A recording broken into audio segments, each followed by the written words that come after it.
Coming up on the Paper Talk today, we'll have a Jadon Sancho update. What is going on with Jadon Sancho? It looks like he could be heading out of the Old Trafford exit door. Also, Anthony, could he be joining us? Plus, where are we up to with Manuel Ugarte? Let's find out.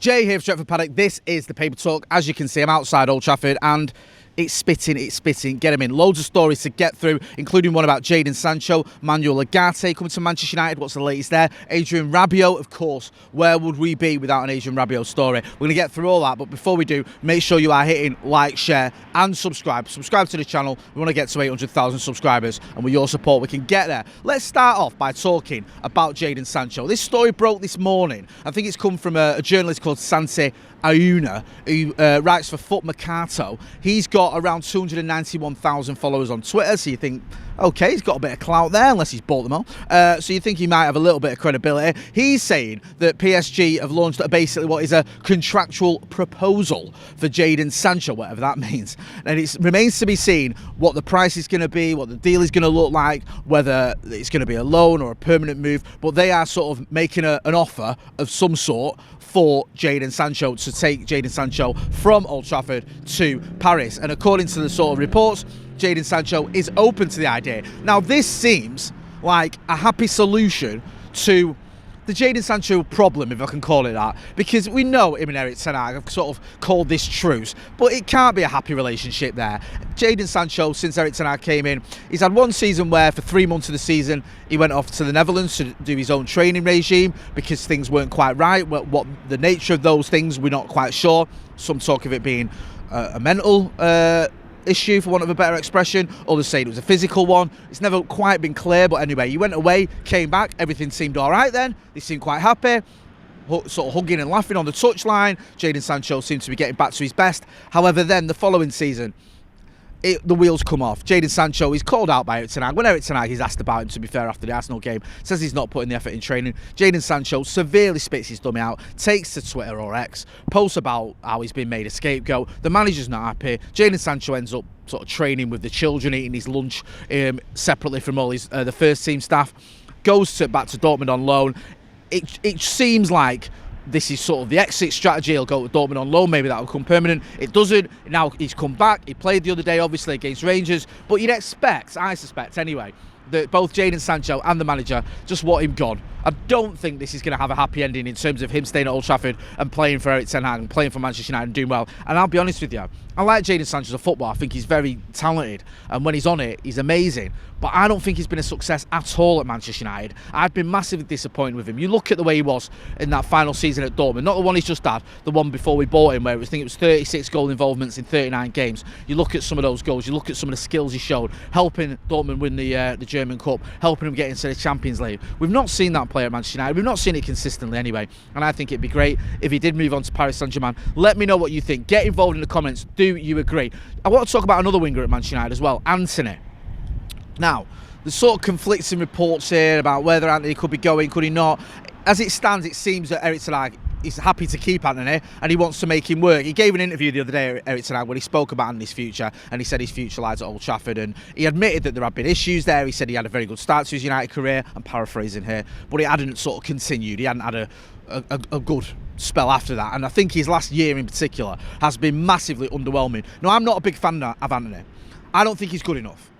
I don't think he's got the right attitude, and I don't say that lightly with players. I think too often we hit players with the stick if he's got a bad attitude. I'm not a big fan of saying that, but I call it as I see it. And you look at Anthony's behaviour, his actions, especially when he got asked to play, was it at left back in one of the games. I think he got asked to play at left back against Liverpool. Kicked off, Marcus Rashford had to more or less drag him over to the position. It was left back or right back, I forget. Then he was asked to play at full back again against Arsenal. Kicked off again, and there was whispering to Gabriel Jesus, who plays for Arsenal, of course, but he's his Brazilian compatriot, obviously fuming about what's happened. We know as well he's got these off the field issues. I don't know what the sort of latest is with that, but there's certain things going off there that haven't quite been rectified, or I don't know what the sort of whether they're close to resolution or whatever. But regardless of that, just his performances, they've not been good enough. There's no way on God's earth he's an €80 million player or an £80 million player. Now, it's not his fault we paid that money for him. We overpaid for him. He didn't ask to be paid that much. He didn't ask to be put on massive wages either, but he is, and he has been. And I just think it's been a massive waste of money. And I think, what was it last season? Was it about 3 goals, I think? I know he scored against the Scousers, which you all love. He scored against Newport, and I think he got another one, was it against Burnley? Is that a good enough return for a player? Can you rely on Anthony? When Anthony's in that squad, when he's coming off the bench or when he's starting, are you looking at him and going, yeah, he's a guy that's going to get us a goal, he's a guy that's going to get us an assist, he's a guy that's going to cause the opposition problems? I'm not. And I think the fact he didn't even get any minutes in the FA Cup final speaks volumes. If your manager who's paid for you or brought you in, who worked with you at Ajax, doesn't even give you a chance or an opportunity in the biggest game of the season, a game that he needs to win to save his job more than likely, then that speaks volumes. So as it stands, it doesn't look like Anthony is going anywhere, but that can change. I honestly think United will struggle to get rid of him. I think United will struggle to give him away. And I'm not trying to be funny here. I'm not trying to be... I know that sounds harsh, but the wages he's on, the issues he's got off the pitch, the issues he's got with attitude, I can't be the only one that's noticed that. The lack of impressive performances, I think you'd struggle to find a team that thinks, yeah, get Anthony into our squad, he's going to help us. You may disagree, get involved in the chat in the comments, and I hope he proves me wrong. I say that about any player that hasn't done quite well enough at Manchester United. I hope they prove me wrong. One player who I'd love to see prove me wrong, but I don't think he's going to, is Facundo Palestra. It looks like he could be off to Panathinaikos, I think it is. He's been linked with there. I think there's a few reports coming out of Greece that he could be heading to Panathinaikos. We will keep you posted on that one. In terms of incomings, Manuel Ugarte is the big one. There hasn't been really any movement as of yet. Talks of it at an advanced stage. Everyone was reporting that. I think the Manchester Evening News, one or two others have reported that talks with Manuel Ugarte at an advanced stage. We're going to have to wait and see what happens there. Is it going to be a loan? Is it going to be a permanent deal? We're not quite sure. Just on the Jadon Sancho front, because obviously I mentioned him possibly going to PSG. We want Manuel Ugarte. He's at PSG. Now, call this an outrageous suggestion, but could there not be some form of swap deal here where we get the midfielder we want, they get the winger they want, everyone is happy? They're obviously interested in Jadon Sancho. He's interested, according to reports, in going to Paris. He's not happy at Manchester United. We want Manuel Ugarte. He's happy to come to Manchester United. This all seems to make sense to me. Why not a little bit of a swap deal? I know swap deals are rare, but they do happen. They have happened in the past, and it could happen now, especially if you've got two players probably on a similar-ish, not the same, but similar-ish sort of type of wage. Maybe there could be a little bit of leeway there in terms of who's giving who what money. Is it a loan deal? Is it a permanent swap deal? It's just one that United potentially could explore, especially as well with Ineos doing a little bit of grown-up thinking. That would be a very, very big sort of clever grown-up move. That's what I think anyway. You may disagree. Get involved in the chat in the comments and let me know what you think about that one. Adrien Rabiot, another one. We keep hearing about Adrien Rabiot, how he could be coming to Old Trafford. I think this was reported again in the Evening News. I think it might be caught offside as well. They've mentioned it. There's a couple of other outlets who mentioned the fact that Manchester United are interested in Adrien Rabiot. He's a player that has been linked with the club in the past. If you remember, I mention this all the time, John Murtaugh, I think, flying to go meet, is it Veronica?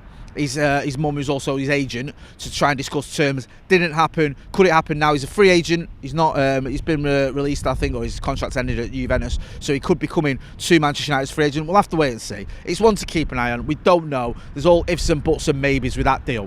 One deal that sort of popped up over the weekend, and I think this came from James Ducker in the Telegraph, it was sort of like a little mention about United looking at Martin Zubamendi, the kid from Real Sociedad. Obviously did very well for Spain, didn't it, with his little cameos, sort of deep line playmaker type midfielder.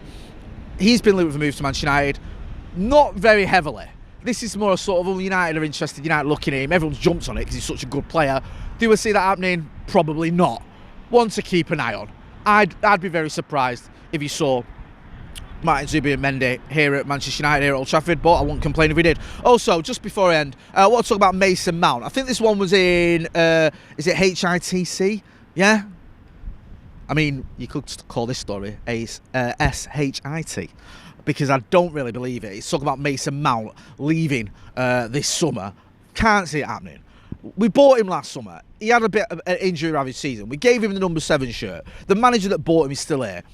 He's barely played for Manchester United. Are you going to move him on? Are you going to say, right, I'll tell you what, you've had your 20-odd games, whatever it is, for Manchester United. You've had an injury-ravaged season. That's your lot. I don't think so. I think we stick with Mason Mount. I think he'll be staying at Old Trafford, and I think he could do very, very well for us. He's a decent player. He's just had a bit of a torrid time, but I'm hoping and I'm confident he can bounce back. Not just hoping, I'm confident he can do. We're going to be back later on with the Paddock podcast, so make sure you are hitting like, share and subscribe. Go and check out all the other videos we've got as well. Bit of reaction from the Rangers game. Also, United being linked with that Arsenal wonder kid. Go and check that one out. I've been Jay Motty. This has been the Paper Talk. Thanks for watching.